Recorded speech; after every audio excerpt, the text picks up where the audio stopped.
നമസ്കാരം. മൂന്നാം മോദി മന്ത്രിസഭയിൽ 7 വനിതാ മന്ത്രിമാരാണ് ഉള്ളത്. നിർമ്മല സീതാരാമൻ, അന്നപൂർണ ദേവി എന്നിവർ ക്യാബിനറ്റ് മന്ത്രിമാരായും, അനുപ്രിയ പട്ടേൽ, ശോഭ കരന്തലജെ, രക്ഷ നിഖിൽ ഖഡ്സെ, സാവിത്രി ഠാക്കൂർ, നിമുബൻ ബംഭാനിയ എന്നിവർ സഹമന്ത്രിമാരായും സത്യപ്രതിജ്ഞ ചെയ്തിരുന്നു. തിങ്കളാഴ്ചയാണ് കേന്ദ്ര മന്ത്രിമാർക്ക് വകുപ്പുകൾ അനുവദിച്ച് നൽകിയത്. അമേഠി മണ്ഡലത്തിൽ കിഷോരിലാൽ ശർമ്മയോട് പരാജയപ്പെട്ട സ്മൃതി ഇറാനി വഹിച്ചിരുന്ന വകുപ്പുകൾ ആർക്ക് നൽകും എന്നതിൽ ആകാംക്ഷയുണ്ടായിരുന്നു. എന്നാൽ ജാർഖണ്ഡിൽ നിന്നുള്ള BJP നേതാവ് അന്നപൂർണ ദേവി വിജയിച്ചതോടെ സ്മൃതിയുടെ വകുപ്പുകൾ ആർക്ക് നൽകണം എന്ന കാര്യത്തിൽ മോദിക്കും നേതൃത്വത്തിനും മറ്റൊന്നും ചിന്തിക്കേണ്ടി വന്നില്ല. അന്നപൂർണ ദേവി ക്യാബിനറ്റ് മന്ത്രിയായി സത്യപ്രതിജ്ഞ ചെയ്തതോടെ സ്മൃതിയുടെ പകരക്കാരിയെക്കുറിച്ച് തിരയുകയാണ് രാഷ്ട്രീയ ലോകം. ആരാണ് അന്നപൂർണ ദേവി?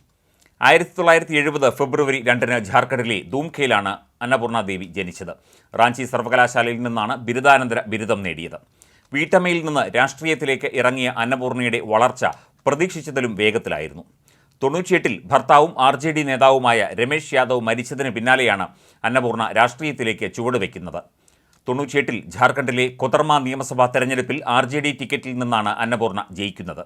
2000, 2004, 2005, 2009 വർഷങ്ങളിലെ നിയമസഭാ തെരഞ്ഞെടുപ്പുകളിൽ RJDയുടെ നോമിനിയായി അന്നപൂർണ മത്സരിച്ച് ജയിച്ചു. ബീഹാർ ജാർഖണ്ഡ് വിഭജനം നടക്കുന്നതിന് മുൻപ് RJD സർക്കാരിൻ്റെ കീഴിൽ മന്ത്രിയായി അന്നപൂർണ ദേവി പദവി വഹിച്ചിട്ടുണ്ട്.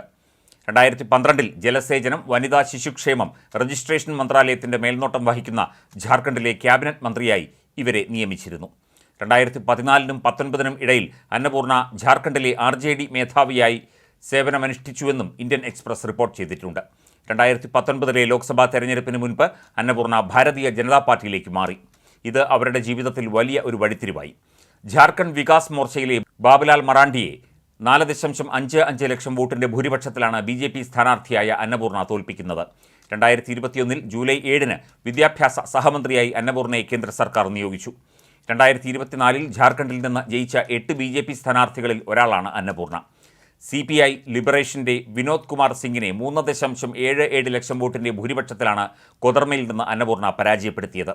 പിന്നാലെ മൂന്നാം മോദി മന്ത്രിസഭയിൽ കേന്ദ്ര വനിതാ ശിശു വികസന മന്ത്രിസ്ഥാനം അവർക്ക് നൽകുകയായിരുന്നു. 2024 സ്ഥാനം നൽകുകയായിരുന്നു. സ്ത്രീകളുടെ വിവാഹപ്രായം വർദ്ധിപ്പിക്കുക, സ്ത്രീകളുടെയും കുട്ടികളുടെയും പോഷകാഹാരക്കുറവ് തടയുക, സ്ത്രീ സുരക്ഷാ പ്രശ്നങ്ങൾ പരിഹരിക്കുക, ഇങ്ങനെ നിരവധി വെല്ലുവിളികളാണ് പുതിയ പദവിയിൽ അന്നപൂർണ അഭിമുഖീകരിക്കേണ്ടി വരിക. ഈ പദവി വഹിച്ചിരുന്ന സ്മൃതി ഇറാനിയേക്കാൾ മെച്ചപ്പെട്ട പ്രകടനം അന്നപൂർണ കാഴ്ചവെക്കുമോ എന്ന് ഉറ്റുനോക്കുകയാണ് നേതാക്കളും ജനങ്ങളും. കേന്ദ്രമന്ത്രിയായ അന്നപൂർണയെ നിയമിച്ചത് വരാൻ പോകുന്ന ജാർഖണ്ഡിലെ നിയമസഭാ തെരഞ്ഞെടുപ്പിൽ OBC വോട്ട് വർദ്ധിപ്പിക്കാൻ BJPയെ സഹായിക്കുമെന്നും പ്രതീക്ഷിക്കുന്നു.